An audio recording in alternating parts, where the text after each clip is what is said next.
want to start with you. Can you just kind of walk us through what happened back in March, how we kind of ended up here today? Okay, so she was going to SeaWorld with my friend from when I was young. Our kids and my kids and her kids grew up together, and it was her kid's birthday weekend, so they were going to SeaWorld.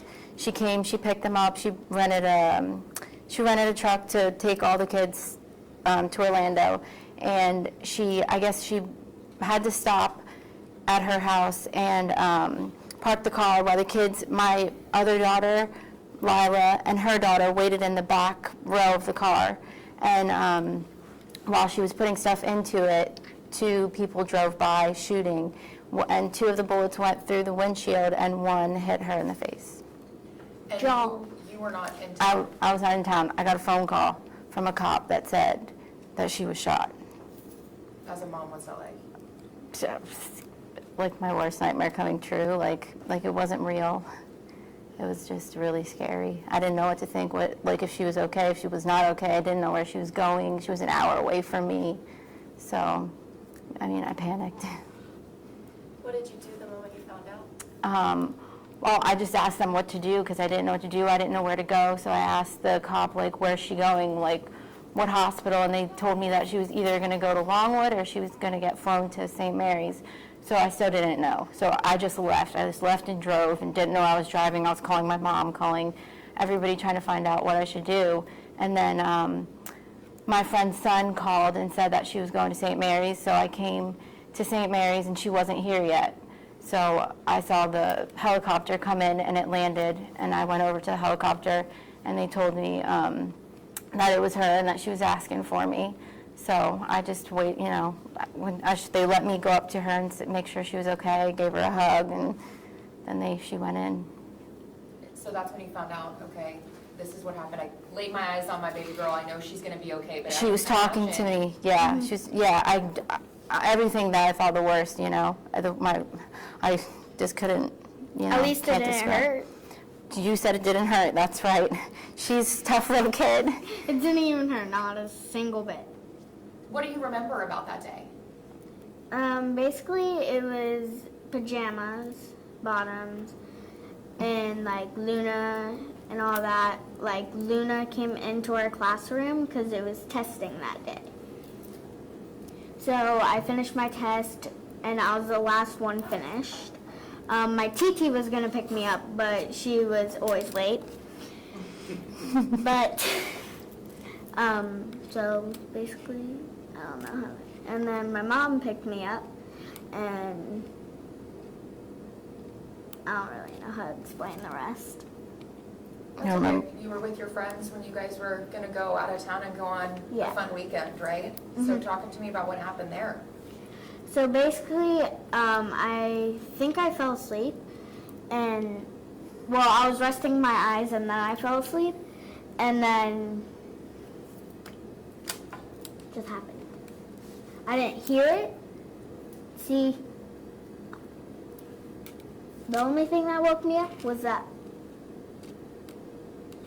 Were you scared? Yeah, I was just in shock. It took me a while to realize.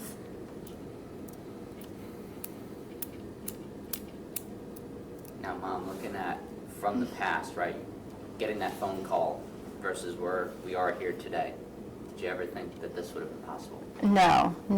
I thought, when they told me she was shot, and then they told me that she was shot in the face, you think anything could, I felt like everything could be wrong, but not that she would look, everything's normal. She can talk fine. Her personality never changed, so she's strong-minded and everything turned out really good. And perseverance, it's such a heartwarming story of perseverance to go through this recovery. How, I know it may not process through your head, Lila, how miraculous this really is, but how cool is it to be able to be a survivor? I don't know. It's just it happened, so it's normal for me, even though it's not. It's just, I don't know. Have you gone back to school since? Yeah. When did you go back to school? I don't know. It was about a month and a half after, A month and a week. a month and a week, What 5 school is weeks. Beacon Cove. So after it happened, how different was life? Like when you got home, when you were with parents and your pups, how different was your life? Or was it different? Or was it kind of you kept doing Lila? I just kept doing She my did, own. Lila. She definitely When they did. told me not to do cartwheels, I broke the rule. Your doctor is sitting right next to you. I don't care. Lila. I don't know, Doc, if you kind of want to go into what the case presented you when she first got into the hospital and how we kind of ended up where we are. Sure, yeah. Well, she sustained a gunshot wound to the face that really damaged the right side of her mandible, her lower jaw. And so we looked at CT scans and we saw, the amount of destruction that we had to deal with, and we knew we had to, reconstruct it with plates and screws plus bone grafting in order to give her a functional and cosmetic outcome that would be good for years to come. So what we did was we used some advanced technology. We used CT scans, and then we actually created 3D models, CAD/CAM models based on the CT scan, we have these models here. We can just show you this is the injured mandible, the lower jaw with the area of destruction. It's missing a lot of teeth and bone. This all had to be debrided out, and then what we did was we created a reconstructed jaw based on the uninjured side, so that we basically mirror image the uninjured side to the injured side, so we could bend a plate, a custom titanium plate that we could use to reline everything up and give her an anatomic outcome. So that was all done preoperatively, so we could spend less time under anesthesia, so that she wouldn't have such a long operation. And what's the name of the surgery? Well, we did, it's called an open reduction internal fixation of her fractured mandible. We also did debridement, and we used bone grafting. So how long were you drinking milkshakes after that surgery? Not long. A while, a couple weeks. She was And then she was wired shut for a couple I'm weeks. done. I had to eat something normal. So I just ate sausage and eggs. They were so good. And pasta. What was your first meal? Basically just a little green milkshake. It was yummy. Yeah? And obviously, so pleased with the results. Lila's talking normal and full personality. Talk to me about the recovery and kind of the results. Well, I think we're all pleased with the results. Yes. We've reconstructed the mandible, we grafted bone, so it's all one, complete mandible as opposed to fragmented, which it was. And she's able to chew and function and talk and sing and whatever she wants to do. Cartwheels, she can do them again, no problem. So I think we had a successful outcome. Now, I'm sure you do a bunch of these surgeries. When you do this kind of a surgery, how likely is this outcome? Well, it's more predictable now that we have virtual surgical planning, and we're able to use computers to predict where we are going to put plates and screws. When I was in training, this was not available, so this is all more modern, advanced now. So, I think that, we can predictably, reproduce this, God forbid we have to do it again, we can do it. How long did Lila have to stay in the hospital? So she went in a couple times. She had a few surgeries. She had 3 surgeries so far. She was in when she first went in. She had a surgery to get the bullet fragment out of her neck. So we were in there and then 2 days later she had the second surgery where they took out the bone fragments. And then I think it was so we were in there for a week, and then 2.5 weeks later we went back in for about another week, maybe a few days left for the last surgery that she had, where he did the bone graft and plate. No, you missed the screw. Oh, she was wired shut for the 2 weeks. Okay, so 2 weeks, around 2 weeks she was in the hospital the whole time. In a couple days? 1 week, and then when we went back, another week, yeah. What was that like for you? How did you visit her? Did you? Oh, I didn't leave. Okay. I stayed with her the whole time, yeah. I just stopped working I stopped my school, I stopped my working, and I just, as long as she was there, I was there. So I had friends to help me and bring me stuff that I needed, but yeah, watching her go through it, I think was the hard part. You know, she wanted to eat and she couldn't eat, and she wanted to talk and she couldn't open her mouth, so that was hard to watch. But she did really good. Yeah, sounds like she did great. What kept you encouraged throughout the process to get through it as a mom? I mean, I just wanted to help her, so I just, Mostly, everything I she- had to pick her up and make her eat. yeah, she was the strong one. But She was the one with the low iron. She always has low iron.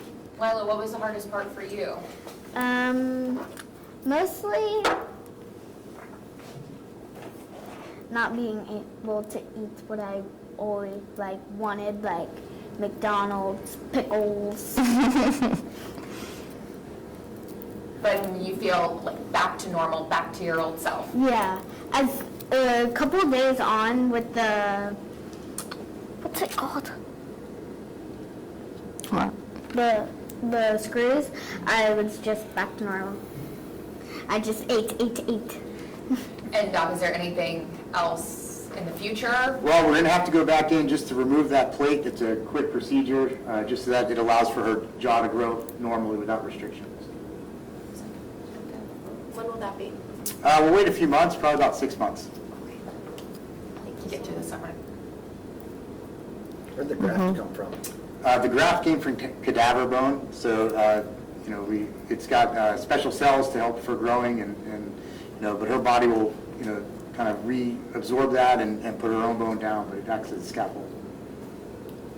Does it hurt at all?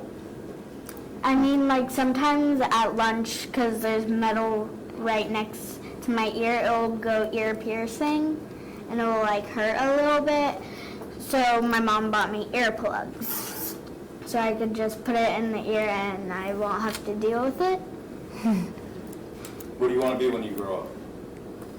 Something with animals. That's all I know. My next question was going to be, what do you like most? And it sounds like animals. Any particular animal? No. Mostly white tigers. They're the cutest. Awesome. You guys all good? Yeah. Did you guys want Doctor to show the images that we can send you the PowerPoint too, but he can kind of walk through each step? Do you guys want that? That or kind of, well, I don't know if everybody got enough with you kind of even explaining with the The 3D model? models. Yeah. I don't know if you guys would rather that. That show or a good no. beginning and Yeah. after, yeah. Because that's Lila's job. That's her, Yeah, yeah. that's wild. So basically, this is the pre-surgery injured lower jaw with the damaged, aspect of the mandible, missing bone, and it's actually not lined up correctly. So this had to be anatomically reduced. You can actually see the nerve of the lower jaw that brings sensation to the lip and chin on the inside of the mandible, which was luckily uninjured. With this, we took her CT scan and we mirror imaged the uninjured left side to create a right side, how it wanted to be contoured, anatomically. And basically, we bent a plate that would allow for this contour. And then during surgery, we packed bone in there, cadaver bone, that her body would, go ahead and lay down her own bone to replace that. So, and then if you look, this would be the, this is her. So that's where we're at now. Cool. That's cool that you can have that like visual. Yeah, it helps because representation. by using these models, you can save time in the operating room because you don't have to, there's no guesswork. You know where everything lines up and you can, save time under anesthesia. So that's the benefit for the user. And I was talking with a shattered jaw. I don't know how I did it. She did for the first 2 days. She talked the whole time with the shattered jaw. 24/7. What do your friends at school say? Oh, I don't tell them. I'm not allowed. Might freak him out. Yeah. I'm curious, Mom, do you have a word to the suspects? Do I have, Anything that you would say to the people who did this? I see, I wish I knew why it happened or what, I mean, I know there's no reason for this, so I know they're only 15 years old, so, 15-year-old and 18. and an 18-year-old, so, I mean, I don't want stuff like this to keep happening. I know that. So just jail forever, basically. Well, I hope that something happens.